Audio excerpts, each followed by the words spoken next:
એના ઉમેદવારો જાહેર કર્યા છે। આમ આદમી પાર્ટી એક લડાયક નેતા અને તમને ગમતા એવા બાહોશ લીડર યુવાન ગોપાલભાઈ ઇટાલિયાને પસંદ કર્યા છે।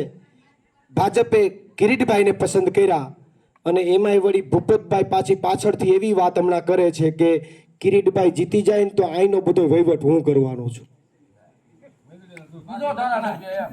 એટલે ભલામણા એમાં એની વાત એની વાતે સાચી છે। એને વહીવટ કરી લીધો એટલે તો કિરીટભાઈને ટિકિટ મળી છે। એને એમ કીધું કે વહીવટ હું આઈનો કરવાનો છે, વહીવટ કરી લીધો એટલે તો ટિકિટ કિરીટભાઈને મળી, બાકી તો ટિકિટ એ ભાઈને લડવું હતું, પણ હવે એને વહીવટ કરી લીધો, વહીવટમાં રાજી થઈ ગયા। પણ બીજી વાત સમજવા જેવી એ છે કે ભૂપતભાઈને ટિકિટ એટલા માટે ન આપી કે અહીંયા વિસાવદર વાળા ચપ્પલ લઈને પાછળ દોડે એમ હતા, એની નારાજગી હતી, કારણ કે દગો કર્યો।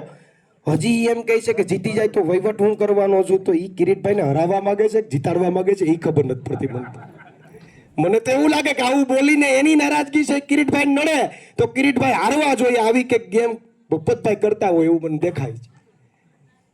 અને કોંગ્રેસ વાળાએ એમના મૂર્તિયાને જાહેર કર્યા છે, કરવા જોઈએ, પણ નડવા ન આવવું જોઈએ, એટલું મારી વિનંતી છે।